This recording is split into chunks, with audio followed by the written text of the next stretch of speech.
So let's take a look at how we would implement maybe removing a module. Yes? Now, so removing a module is a little bit more nuanced. Notice that the rendering of the module happens where?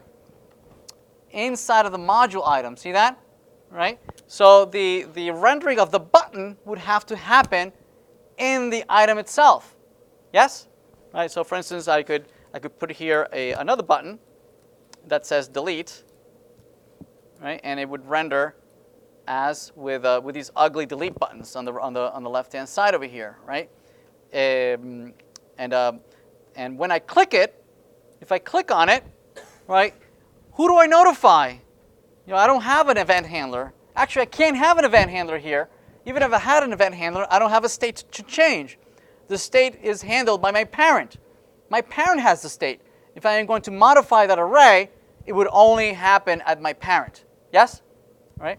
So what we need to be able to do is to have the child elements be able to talk to the parent, the one that is holding the state. Yes?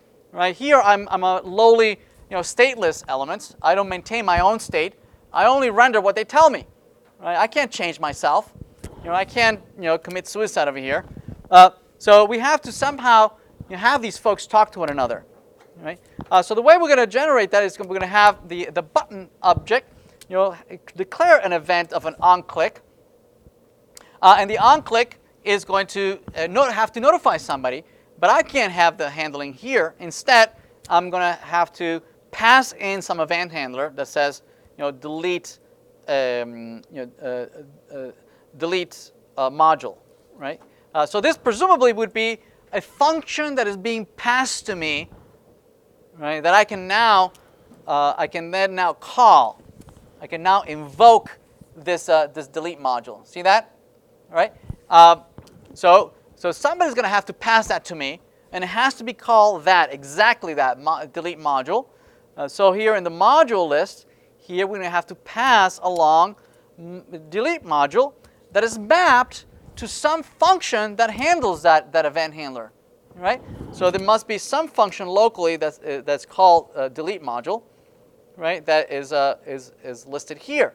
We can say delete module would be some function that will be invoked when I click on that delete.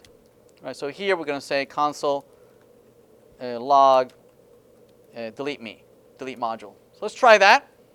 Right? If we have the console, I'm going to clear that out. If I click on delete, notice that indeed, each one of these is sending this event saying that, hey, this button got clicked. Yes? But it's being handled by my parent. My parent has the state. Yes?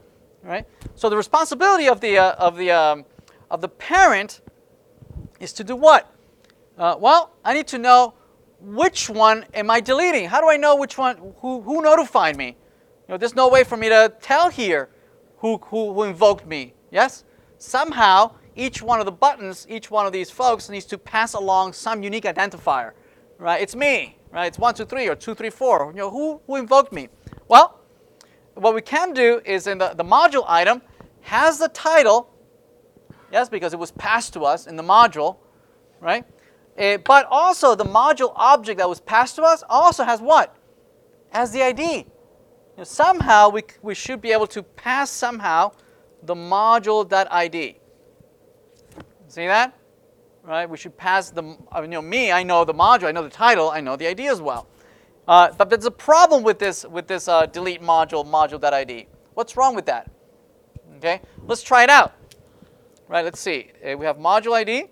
We have the ID presumably here. We're receiving that as an argument, and we're just going to concatenate it here. We'll say ID.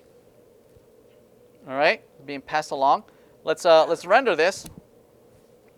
Notice what happened here. See that? Look at all those delete 1, 2, 3, 2, 3, 4, 3, 4, 5. I didn't even click on the button, right? I never clicked on the button, and they're already there. See that? What happened is that when React parsed this, and they looked at this, it says, okay, onClick is going to be mapped to something that this thing returns, the value, the evaluation of that function. So it's invoking the function, right? right there and then when it's declaring that onClick, it's invoking the function right away. That's why these functions, they print it. That's not what I intended. I don't want you to call them now. I want you to call them somewhere in the future, right? When I actually click you. Make sense? Right? So to do that, what we're going to do here is that we're going to make use of what is called a closure of saying, I want you to remember when this function was going to be invoked. Yes, I want you to remember the context in which this function was going to be invoked, but don't call it right away. Right? But when you are going to call it, remember, right, what would have happened if you would have been called. Right? To do that, we're going to say, I'm going to use this notation. It says this is a function that will be invoked only when I actually click it, and that's what's going to happen. I'm going to call the delete module at some point in the future, right? Only when the button is invoked. All right, this is a very common mistake.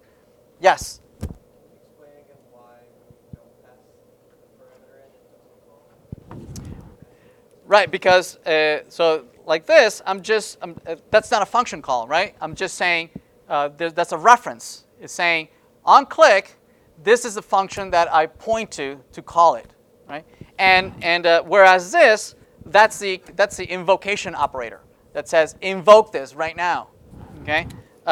So what we want to do is to use this notation, right?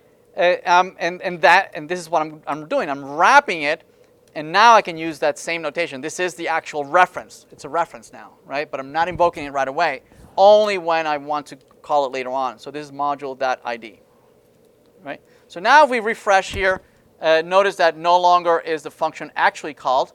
Only when I click on delete, it says delete 1, 2, 3, 2, 3, 4, or 4, 5, 6. Make sense? Right? All right. So what does the parent do with it?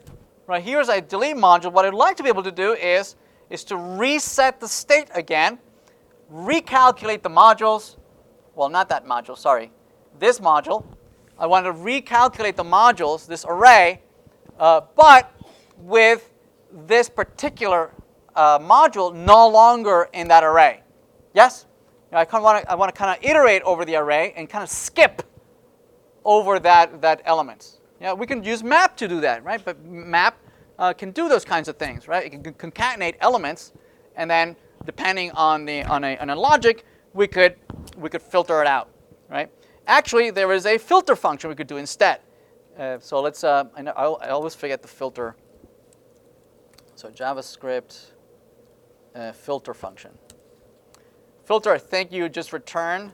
You give it a predicate, and depending on that predicate, yeah, there it is. All right. So basically, you are passed in a value, and you return that predicate. If the predicate is true, you keep it. If it's not true, it skips over the element. All right. So let's do that. So what the delete module is going to do is going to say, okay, I'm going to reset the state. I'm going to say this dot set state of the modules. Now the modules are going to be the original modules minus, right, the module whose ID I am trying to remove. Yes? Right? And I have the ID of the module that I want to remove right here. Right, so I'm going to say here, grab the original modules, filter them. Here's the module, and I only want the module if the module's ID is not the ID that I'm trying to remove. Make sense? Right? So let's do that. So if I only want the modules if the module ID is different than the ID that I'm passing as an argument. All right? So let's try that again. All right, so I can delete, and it didn't work. Property filter of undefined. I think it's this dot state dot modules. There it is. So it removes the ones that were there, right? And it filters them out. Make sense? All right? Awesome.